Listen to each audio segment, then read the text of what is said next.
কেমন আছো? আসি বলো, কি খবর? কই যাও? বাজারে গেলাম, বাজারে ঘুরে ঘুরে আইছেন, বাড়ির দিকে যাবো। তুই যাও কই? তা বাড়ি এর রাস্তায় দিকা না, ওদিক দিয়ে গেলে আবার পথ আবার ঘুর, আবার এনজে তো এনজে আবার ওই কি কয় হাক্কাপাড়ায় যাবি? হয় হাক্কাপাড়ার জায়গা অর্ধেক কমে যায় না? আমি বেড়া যাবো কইস না আব্বা। হে বুড়ো বয়সে তো পাগলামি শুরু করছে বুঝছো। মানা করছি বারবার যে আব্বা দরকার নাই। কি নিয়ে আসছে নাকি? আরে বেড়া না বেড়া, বাজারে দুইটা বিড়ি রাখছে প্রায় 75 1.5 কোটি টাকা দাম দিয়ে। এবার কি হ্যাঁ কোন হানে?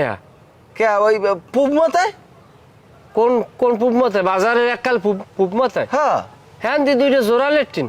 ওরে বেড়া, এই লেট্রিনের আগে যদি তেলের দোকান, তুই খেয়াল করো নাই? এই তোর ভাই কিনছে? হয় ভাড়া উড়ন লাগে আমার আবার যাইয়া। তা হ্যাঁ ভাড়া দাও। ভাড়া দিনে অনে তো 16-32 হাজার টাকা। এবার গেলে বেড়া চা বিস্কুট এবার কফি সিকের সব মাগনা, কোনোটা আই লাগে না।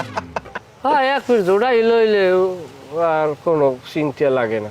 যাই হোক, তাই তুই বাড়ির দিকে যা, আমার একটু ব্যস্ততা আছে। ভাড়া লইয়া আবার ওই বাসায় সয়াবিন তেল নাই তো, তেল লই কিনে আনা লাগবে, যাওয়া লাগবে। কেতে কাকু সবিন তেল লই আয় না না? কমবে কে? হে তো আমারই তো কইলে কিনে আনতে।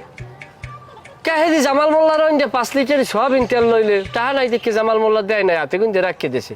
তো এরপর ভালোই জানে কয় হলে আবার হাতে গুঞ্জে রাখিয়ে দেবে কা? বেড়া এই মানুষের লইয়ার পারলাম কদি। আমি হেরে বারবার কই দিলাম আব্বা বালিশের তলে 10,000 টাকা একটা বান্ডিল রাহা আছে, আমি লইয়ে যাইয়েন। হেই টাকাটা লই গেল না, মানি যে তো আমার থাকবে কিছু হয়। কথা আছে না, কয় ভাঙ্গা হোক আর সারা নাই, রাইতের বেলা ঘুম নাই। না কইয়ে লাভ আছে? এটা কেমন কথা? মোরদারে তোর গপ মারা লাগবে না, মুই নিজেই একজন বড় মাপের গফাই। আব্বার আক্কেল জ্ঞান মনে হয় জীবন হইবে না। বাহিতে আমনে তেল আনতে গেছেন, এটা আবার মানুষে দেখবে কি লিখি।